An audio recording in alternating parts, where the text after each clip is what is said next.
Hi, this is Jeff Altman, the Big Game Hunter, and this is Job Search Radio. Yeah, I know it's a video. We still call it Job Search Radio. And someone asked me a question that is one of the basics of job hunting. And the question is it better to look for a job while you're still employed or when you're employed?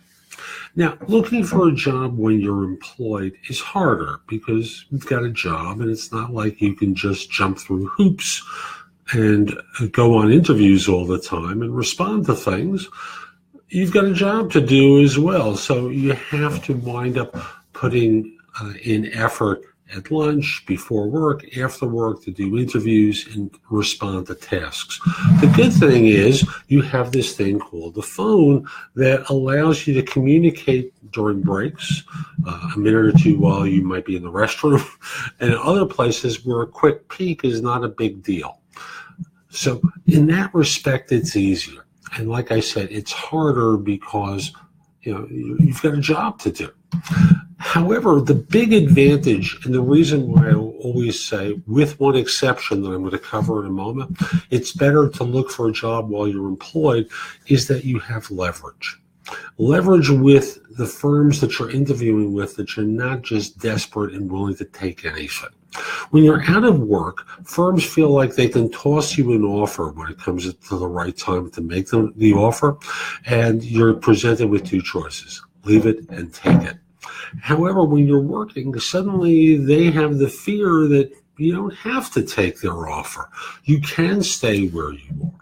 So leverage is a big advantage. So by all means, it's better to look for a job when you're employed, except if you're planning on relocating.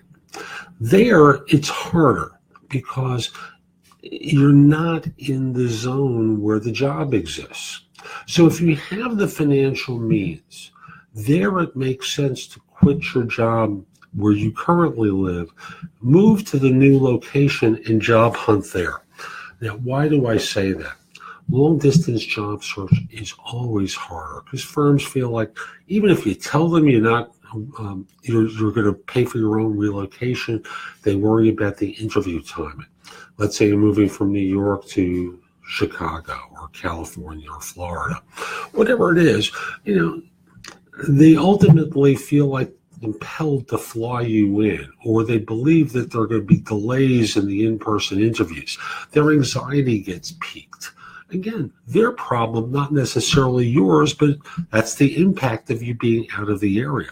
So if you can set aside the financial means to move to the new location and job hunt from there, it always makes more sense. So I hope you enjoyed today's show. If you did, I hope you give it 5 stars in iTunes or Stitcher, a thumbs up on YouTube, give it a great review in iTunes. It just helps other people discover the show.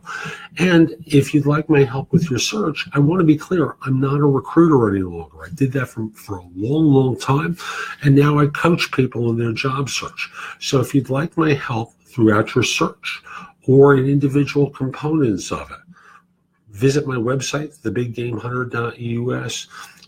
Purchase some time from me or individual services. I look forward to helping you. Also, if we're not connected on LinkedIn, send a connection request to me at linkedin.com/NoBSCoach. I'm sorry. My apologies. LinkedIn.com/IN/TheBigGameHunter. On Facebook, you can find me at facebook.com/NoBS Coaching Advice. Either way you do it, you'll have access to a lot more information. And if you connect with me on LinkedIn, you'll have access to that enormous network I have.